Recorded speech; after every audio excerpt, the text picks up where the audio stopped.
नमस्कार विद्यार्थी मित्रांनो, आपणा सगळ्यांचे स्वागत आहे आपल्या यूट्यूब चॅनलमध्ये.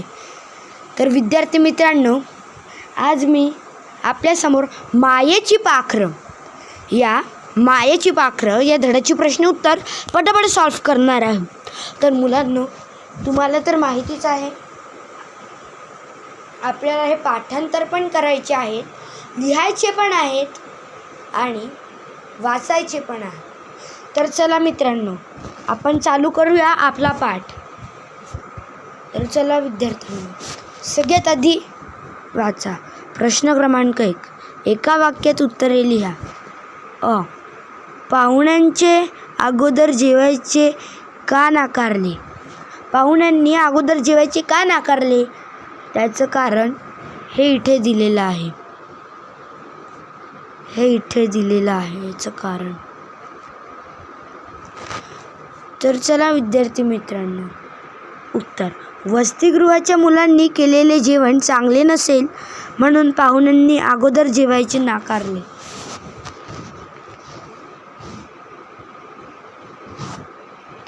याच्याच नंतर विद्यार्थ्यांनो, नंतर आपण आता पान पलटवूया आणि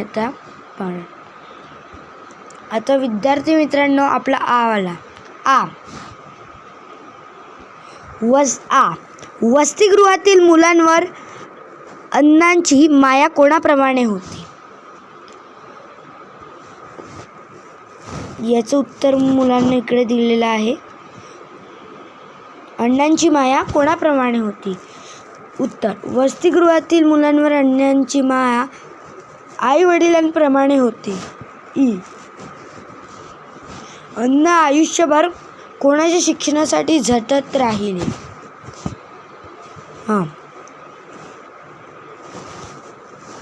उत्तर. अण्णा आयुष्यभर गोरगरिबांच्या मुलामुलींसाठी शिक्षणासाठी झटत राहिले.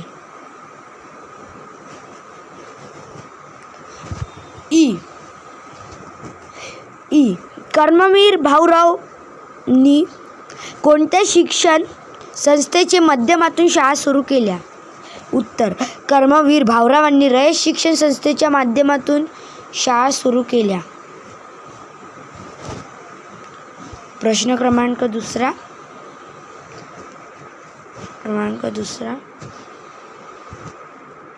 दिलेला आहे. गाळलेल्या जागी योग्य शब्द लिहा.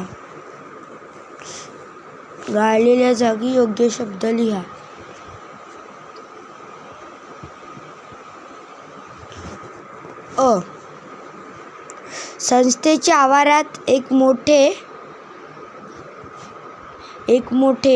फिलिंग द ब्लँक्स झाड होते. उत्तर.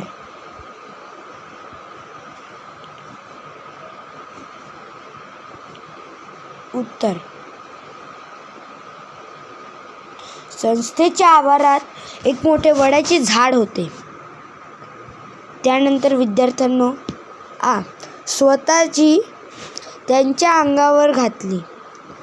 याचं उत्तर येईल कांबळी. प्रश्न क्रमांक 2 विद्यार्थ्यांनो,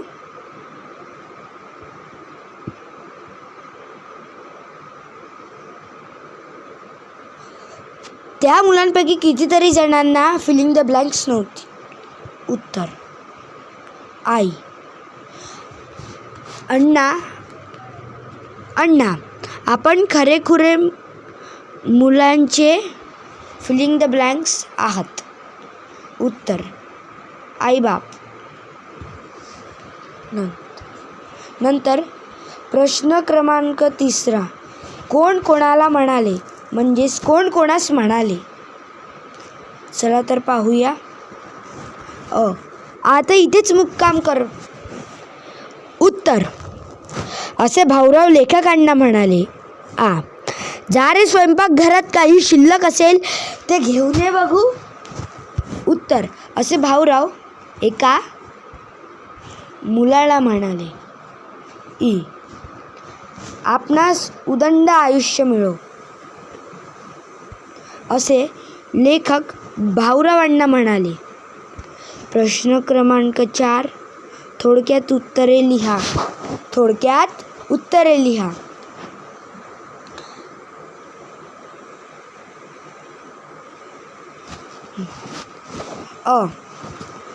लेखक उपाशी आहेत समजल्यावर अण्णांनी काय केले बरे? उत्तर, लेखक उपाशी आहे हे कळल्यावर अण्णांनी मुलाला आज्ञा केली. ते म्हणाले, जा रे स्वयंपाकघरात, काही शिल्लक असेल ते घेऊन ये. मुलगा धावत स्वयंपाकघरात गेला आणि पिठले भाकरी व कांदा तेल आणि एका ताटात घेऊन आला.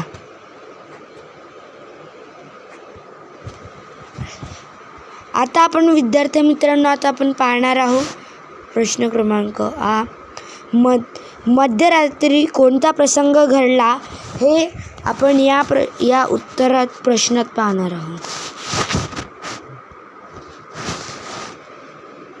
उत्तर, चला तर विद्यार्थी मित्रांनो आपण पाहू. उत्तर, कडाक्याची थंडी होती. मध्यरात्री अण्णा उठले, कंदील हातात घेतला. वसतिगृहातील प्रत्येक मुलाला झोप लागली की नाही, त्यांच्या अंगावर पांघरूण आहे की नाही हे त्यांनी पाहिले. एक मुलगा थंडीने कुडकुडत असलेला त्यांना दिसला.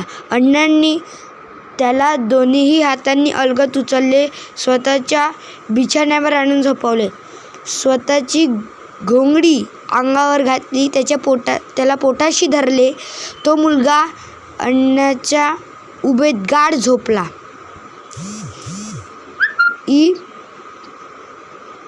सकाळी उठल्यावर लेखकांच्या तोंडातून कोणते उद्गार निघाले?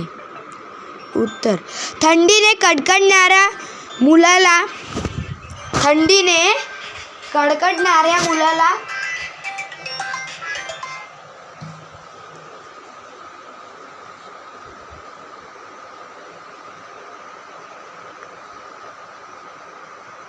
मुलाला अण्णांनी रात्री स्वतःच्या बिछाण्यात आईला मायेने झोपवते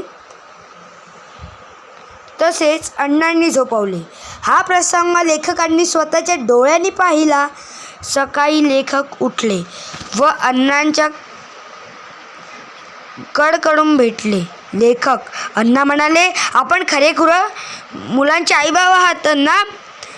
या मुलांचे नव्हे तर साऱ्या जगातील महाराष्ट्राचे मुलांचे पालक आहात. आपणास उदंड आयुष्य मिळो हीच ईश्वरचरणी प्रार्थना.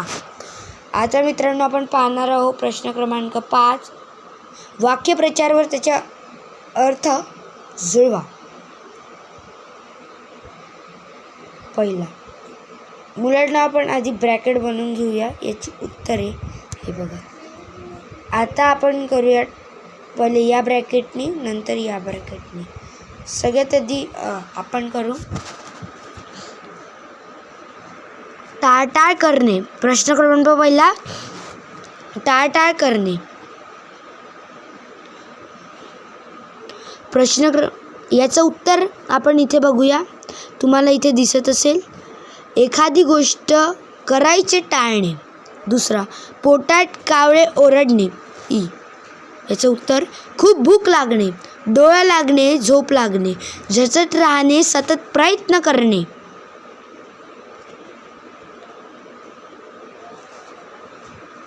प्रश्न क्रमांक 6 पाहूया. 6. प्रश्न क्रमांक 6. लेखकाच्या पोटात कावळे ओरडत होते म्हणजे लेखकाला खूप भूक लागली होती. आता खालील वाक्यातील रंगीत शब्दांचा अर्थ समजून घ्या मुलांनो. रंगीत शब्द मी तुम्हाला सांगतो आहे. रंगीत शब्द, आज भरपूर जेवण झाल्यावर नाना अजगरासारखे पडून होते. बघा मुलांनो, उत्तर, अजगरासारखे पडून होते म्हणजे खाल्ल्यावर अजगर सुस्त पडून राहतो, त्याप्रमाणे नाना सुस्त पडून होते असा याचा अर्थ आहे.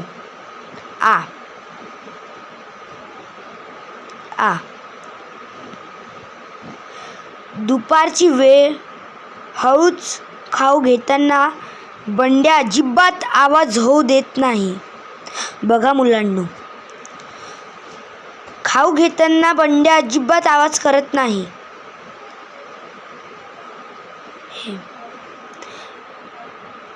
हे इकडे बघा, हे इकडे लिहिलेलं आहे. हे बंड्या खाऊ घेताना बंड्या अजिबात आवाज करत नाही, म्हणून त्याला सगळे मांजरीच्या पायाचा म्हणतात. मुलांनो, हा बघा इथे आपला शब्द दिसणार आहे, मांजरीच्या पायाचा. जिकडे मी आता कलर केला तो बघा, रेड कलरमध्ये मांजरीच्या पायाचा. हे बघा, तरी पण एकदा दाखवतो, मांजरीच्या पायाचा. आता इकडे उत्तर.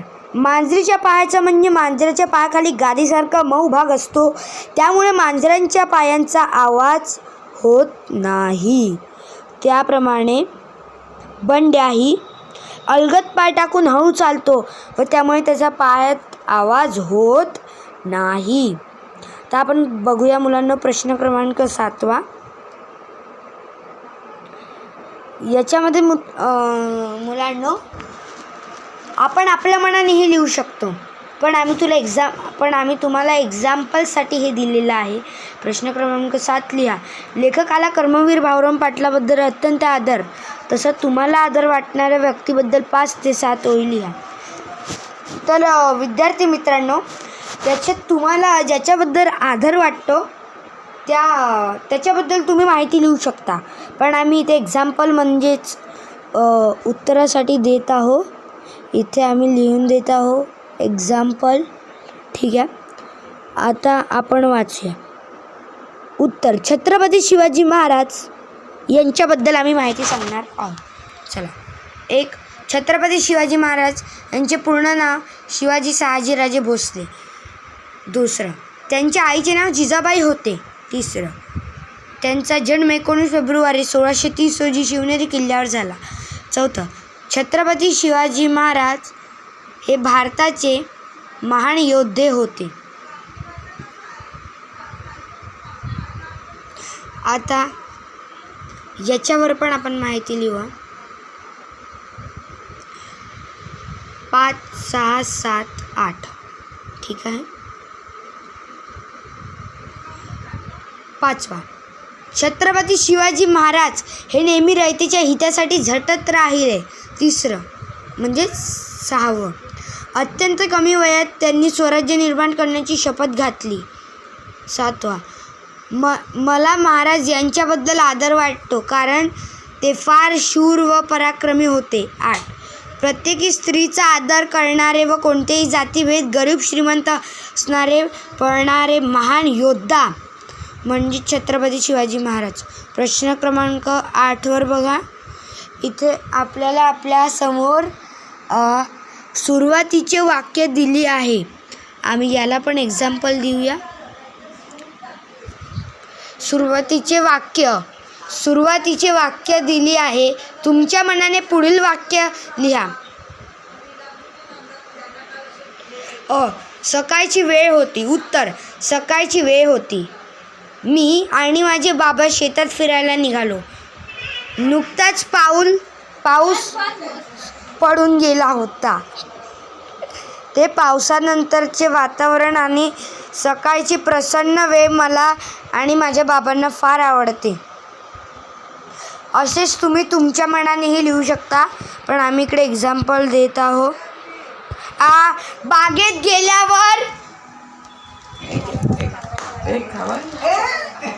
बागेत गेल्यावर मला एक अळी दिसली. उत्तर. बागेत गेल्यावर मला एक अळी दिसली. ती फार रंगबिरंगी होती. मला आवडली म्हणून मी त्या अळीला घरी आणले. माझ्या घरी छोट्या डब्यात तिच्यासाठी घर केले आणि तिला खायला फूल व पाने दिले.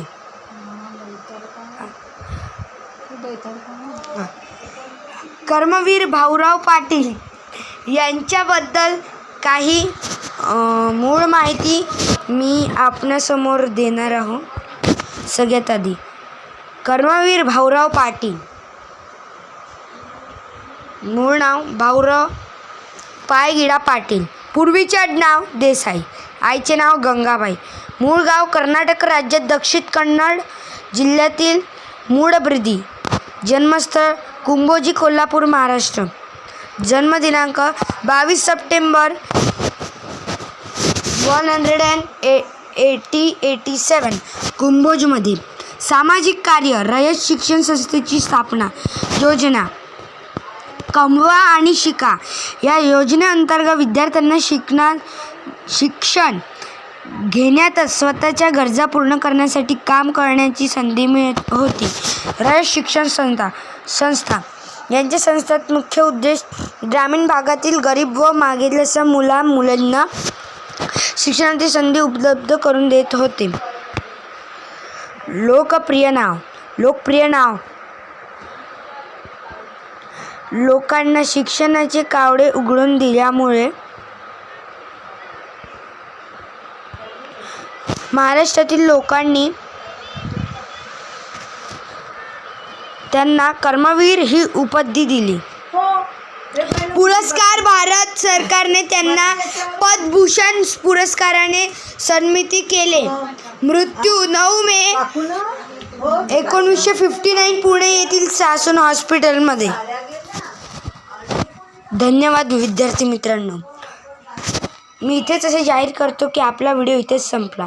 पुढच्या व्हिडिओसाठी नक्की आणि सबस्क्राईब करून जा. बाय.